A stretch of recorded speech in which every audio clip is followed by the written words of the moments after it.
Good morning, sixth class. But yesterday I am giving you some three question of our chapter. Yesterday I gave you three question of our chapter, different kind of material. I hope you have learned that, and you have also done the written practice in your rough notebook. So today we are discussing about give reason of our chapter number 4. Give reason. First one, some object made up of metal become dull after some time. कुछ object जो metal के बने होते हैं, कुछ object जो metal के बने होते हैं बिकम डल. डल मतलब कि उनका जो ब्राइटनेस होती है, जो उनकी लश्रस होती है, वो ख़त्म हो जाती है कुछ टाइम के बाद. मतलब उनका जो चमकीलापन होता है वो कुछ ख़त्म हो जाता है कुछ टाइम के बाद. क्यों हो जाता है? सम ऑब्जेक्ट जो कि मेटल के बने होते हैं उनका जो वो क्या हो जाते हैं, डल हो जाते हैं कुछ टाइम के बाद. क्यों हो जाते हैं? This is because the metal come in contact with oxygen, carbon dioxide और moisture present in the air. ऐसा इसलिए होता है क्योंकि जो हमारी मेटल है वो ऑक्सीजन की कांटेक्ट में आ जाती है, कार्बन डाइऑक्साइड के या फिर मॉइस्चर के कांटेक्ट में आ जाती है, जो कि एयर में प्रेजेंट होते हैं. ऐसा इसलिए होता है कि क्योंकि हमारी मेटल ऑक्सीजन, कार्बन डाइऑक्साइड या मॉइस्चर के कांटेक्ट में आ जाती है और उसके साथ एक लेयर बना लेती है and form a layer on their surface.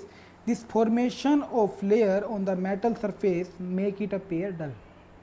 तो इस लेयर के बनने से हमारे को जो मेटल है वो डल दिखाई देने लग जाती है. क्या होता है? जो हमारी मेटल है वो ऑक्सीजन, कार्बन डाइऑक्साइड या मॉइस्चर के कांटेक्ट में आ जाती है, जो कि एयर में प्रेजेंट होता है. तो एयर में जो मॉइस्चर, एयर और कार्बन डाइऑक्साइड जो प्रेजेंट होती है वो उसके कांटेक्ट में आ जाती है हमारी मेटल. तो जब मेटल उसके कांटेक्ट में आ जाती है तो हमारी मेटल क्या हो जाती है, एक लेयर बना लेती है, जिसकी वजह से मेटल हमें डल दिखाई देती है. Second one question, handle of most of the cooking utensils are made up of plastic और वुड. जो हमारे मोस्टली कुकिंग यूटेंसिल होते हैं, खाना बनाने के लिए जो हम यूटेंसिल यूज करते हैं, बर्तन यूज़ करते हैं, वो प्लास्टिक या फिर वुड के क्यों बने होते हैं? जो हम कुकिंग यूटेंसिल यूज़ करते हैं उनके जो हैंडल होते हैं, जहाँ से हम उसको पकड़ते हैं हमारे कुकिंग यूटेंसिल को, उनके जो हैंडल होते हैं वो प्लास्टिक और वुड के ही क्यों बने होते हैं, वो मेटल के क्यों नहीं बने होते? Handle of most of the cooking utensils are made up of plastic और वुड. ये तो क्वेश्चन में मिल रहा है कि handle of most of the cooking utensils are made up of plastic और वुड. क्यों बने होते हैं?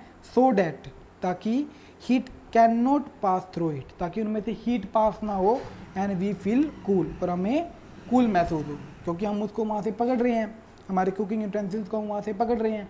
और अगर हम वहाँ से उसको पकड़ेंगे, अगर उसमें से हीट ट्रांसफ़र होगी तो हमारे हाथ को हीट महसूस होगी, हमारा हाथ को हॉट महसूस होगी और हम उसको पकड़ नहीं पाएंगे. इसलिए जो हमारे कुकिंग यूटेंसिल है वो किसके बने होते हैं? प्लास्टिक या फिर वुड के बने होते हैं, ताकि उनमें से हीट ट्रांसफ़र हो ही ना सके. क्योंकि प्लास्टिक और वुड क्या होता है, इंसुलेटर होते हैं, तो उनमें से हीट पास नहीं होगी और हमको जो है हॉटनेस महसूस नहीं होगी, and we feel the cool. So this to give reason you will learn today, and now our chapter is completed. Exercise is remaining of this chapter.